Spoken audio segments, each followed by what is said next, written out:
It's KBKW's Coffee Talk on FM 94.7 and AM 1450, and it's Wednesday, and that means it's time for the Insider Report with Everett Hughes. Good morning, Everett. Here we are on the last day of the month. Yes, it is. Yes. Went by like that. It did.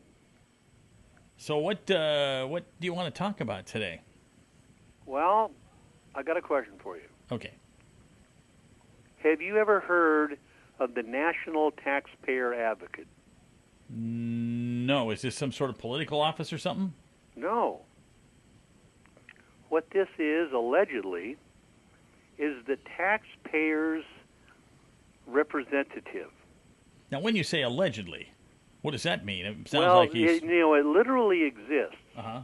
But how well it represents the taxpayers is a matter of questions. I mean, it gives an annual report to Congress, and it has some things that it outlines. Mm-hmm. And the good thing about the National Taxpayer Advocate is it is not part of the IRS or the Department of the Treasury. It's a separate entity that exists for the purpose, well, it's kind of like what enrolled agent Everett Hughes says he's about, and all these other people that are on the TV and the internet say they're about. Mm-hmm. But this is something that's actually been set up by the government to represent taxpayers. That's scary right there. Well, that's why I said allegedly. Yeah. That's scary right there.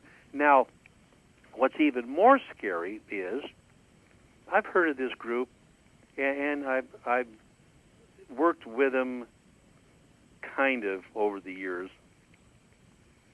But now I had a client, we were in the middle of a case, mm-hmm.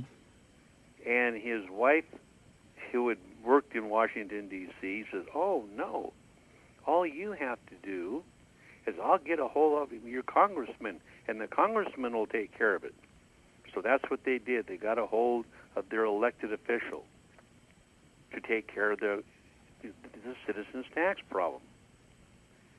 And that is where your elected official, federal elected official, will send you. Your elected federal official will send you to the National Taxpayer Advocate's office. And then they send you back. No, they work the case. Oh, okay. You made it sound like, well, you have to see this guy, and then this guy will send it back to the agency. I thought, what are they doing, playing ping pong? The National Taxpayer Advocate will actually work the case. Oh, I see. In other words, you talk to your congressman or senator, and then they talk, and then they say, "Yeah, do it for this person." Correct? That's right. Okay. They make the match. I got it now. They make the match. They make the match for the National Taxpayer Advocate. But when it comes to but they provide a service. I don't use them.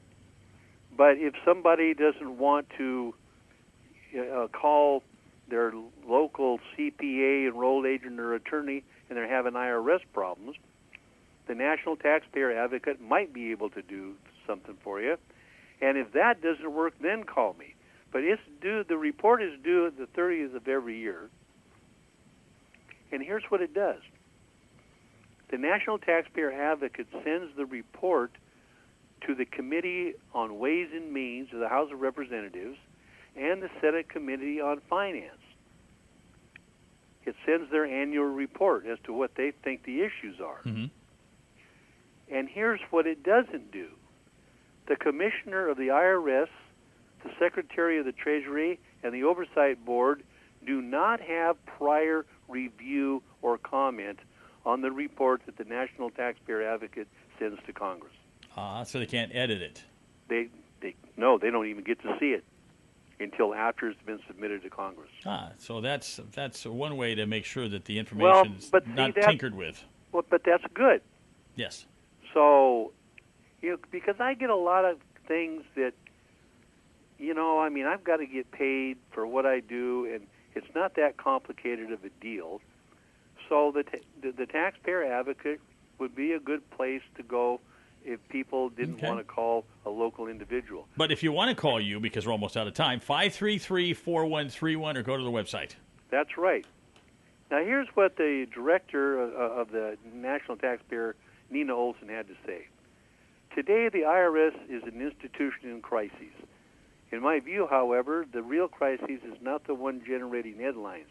The real crisis facing the IRS, and therefore taxpayers, is a radically transformed mission coupled with inadequate funding to accomplish the mission.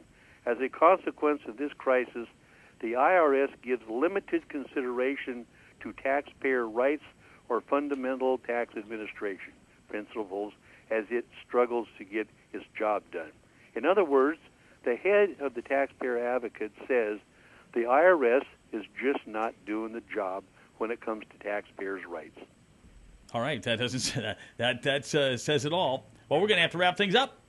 Are we wrapped? Oh, yes. Well, if you want help and you don't want to call the National Taxpayer Advocate, Enrolled Agent Everett Hughes, 533-4131.